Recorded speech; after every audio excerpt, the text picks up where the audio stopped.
ஓய்வு பெற்ற ஊழியர்களுடைய அகவிலைப்படி, அந்த அகவிலைப்படி 2016 ஜனவரி மாதத்திலிருந்து வழங்கப்படவில்லை. இப்பொழுது நீதிமன்றத்தில் வழக்கெல்லாம் நடந்தது. வழக்கிலே இடைக்காலமாக ஒரு தீர்ப்பு சொல்லப்பட்டிருக்கிறது. இடைக்காலமாக ஏற்கனவே 55% வழங்க வேண்டிய அகவிலைப்படி 30%ஆகவும், 246% வழங்க வேண்டிய அகவிலைப்படி 194% என்ற அடிப்படையில் ஒரு இடைக்கால தீர்ப்பு கிடைத்திருக்கிறது. இடைக்கால தீர்ப்பு கிடைத்ததிலே மகிழ்ச்சியா என்றால் மகிழ்ச்சி தான். ஆனால் இது என்ன நடந்து கொண்டிருக்கிறது என்ற விவரங்கள் கூட தொழிலாளர்களுக்கு சரிவர சொல்லப்படவில்லை. இதில் என்ன பிரச்சனை என்று விவரங்கள் கூட தொழிலாளர்களுக்கு சரியாக சொல்லப்படவில்லை. ஒரு பிரச்சனைக்காக நாம் போராடினால் அந்த பிரச்சனையினுடைய முழுமையான உண்மை நிலவரங்களை தெரிந்து கொண்டால்தான் அந்த பிரச்சனை எப்போது தீரும், எப்படி தீரும் என்பது தெரிய வரும்.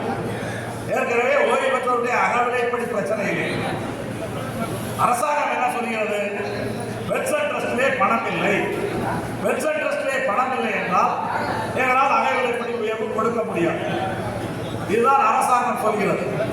சிஐடியை பொறுத்தளவில் இந்த பென்ஷன் ஆரம்பித்த பொழுது, பென்ஷன் துவங்கிய போது இது ட்ரஸ்ட் மூலமாக இந்த பென்ஷனை கொடுக்கக்கூடாது என்று நாம் சொன்னோம்.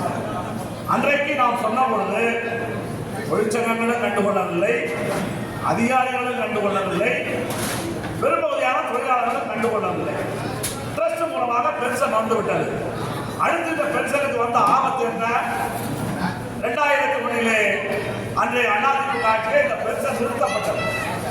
பென்ஷன் நிறுத்தப்பட்ட போது சிஐடி உயர்நீதிமன்றத்தை வழக்கு தொடுத்தது. சிஐடி கொடுத்த வழக்கின் அடிப்படையில் தான் திருப்பி பென்ஷன் வழங்கப்பட்டது.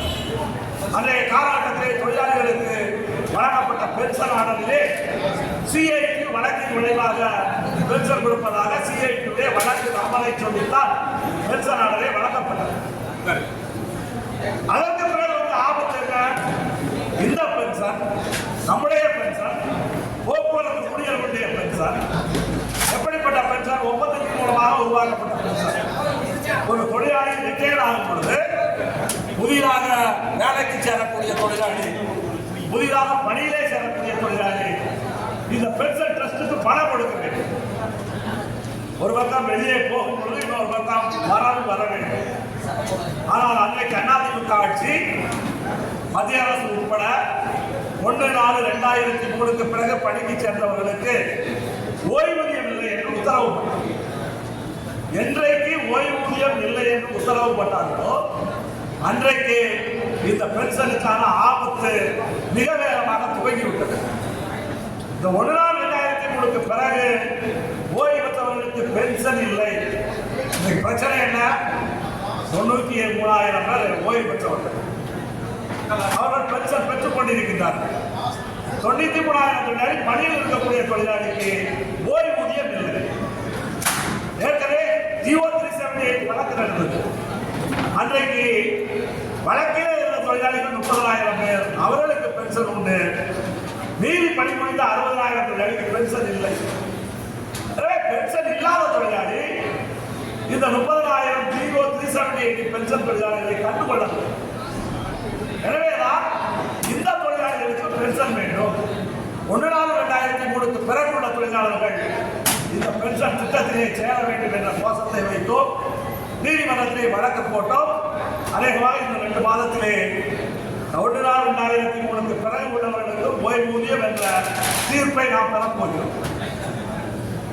இப்போ 1/4/2003 பிறகு உள்ள தொழிலாளியை இந்த ஓய்வூதிய திட்டத்திலே இருந்து விலக்கப்பட்ட பிறகு பென்ஷனுக்கு ஆபத்து கூடியது. அப்போதே சொன்னோம், 2015ஆம் ஆண்டு இந்த பென்ஷன் ட்ரஸ்டில் காசே இருக்காது.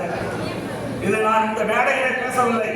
2005ஆம் ஆண்டிலிருந்து 2011ஆம் ஆண்டு வெளியிடப்பட்ட அத்தனை போக்குவரத்து தொழிலாளிகளுடைய ஒவ்வொரு பக்கத்திலும் 2015 இந்த பென்ஷனுக்கு ஆபத்து வரும் என்று சொன்னார்.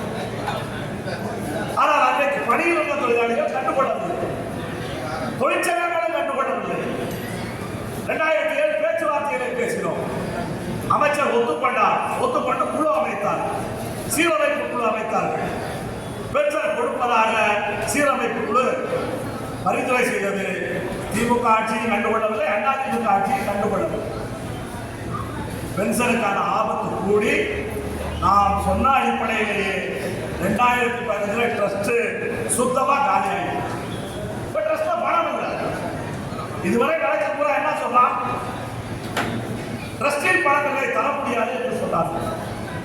கோர்ட்டு தர சொல்லிவிட்டது.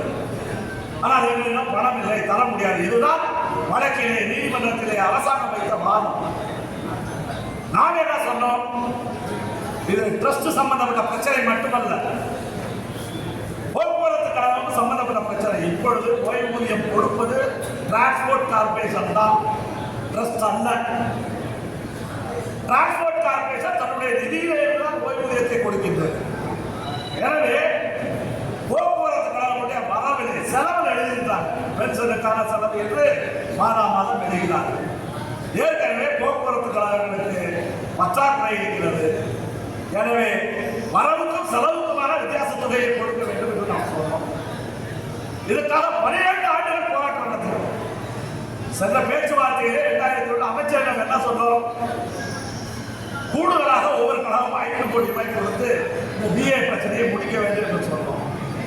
ஆனால் அரசாங்கம் ஒத்துக்கொள்ளவில்லை. இன்றைக்கு என்ன நிலைமை? 12 ஆண்டு போராட்டத்தினுடைய விளைவாக இப்பொழுது அரசாங்கம் வரவுக்கும் செலவுக்குமான வித்தியாச தொகைக்கு என்று 2646 கோடி ரூபாய் இந்த பட்ஜெட்டிலே ஒதுக்கி இருக்கிறது. கேட்டது 6000 கோடி, கொடுத்தது 2646 கோடி என்றாலும் கூட இது தமிழ்நாட்டில் மட்டுமல்ல, இந்தியாவிலேயே முதல் முதலாக வரவுக்கும் செலவுக்குமான வித்தியாசத்தை பட்ஜெட்டிலே வாங்கியது தமிழக போக்குவரத்து தொழிலாளர்கள். இப்ப கோர்ட்ல அபிடவுட் போட்டாங்க. இதுவரைக்கும் போன அபிடவுட்டும் இப்பொழுது 2 நாட்களுக்கு முன்னால் போட்டப்பட்ட அபிடவுட்களை என்ன சொல்கிறார்கள்? இதுவரை எங்களிடம் பணம் இல்லாமல் இருந்தது.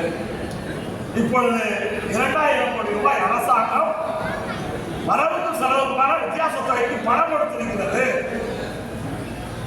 மொத்தம் 12,946 கோடி ரூபாய் இந்த பட்ஜெட்டிலே ஒதுக்கீடு இருக்கின்றது. எனவே இந்த பணத்தை வைத்து நாங்கள் டிஏவுக்கு கொடுக்கிறோம் என்று அரசாணையிலே போட்டிருக்கிறார். கோர்ட்ல போட்ட அபிடவுட்ல போட்டிருக்காங்க. இப்ப எப்பொழுது இந்த பிரச்சனை தீரும்?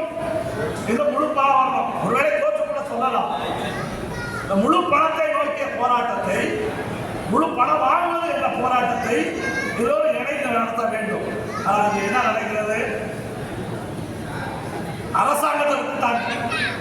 அரசாங்கத்தை திட்டுவதை விட்டுட்டு நான் பெரிதா நீ பெரிதா எல்லோரும் சேர்ந்து உண்மையான எதிரியை, உண்மையான பிரச்சனையை முன்வைத்து போராடுவது என்பது இன்றைக்கு பெரிய பின்னடைவு ஏற்பட்டிருக்கிறது.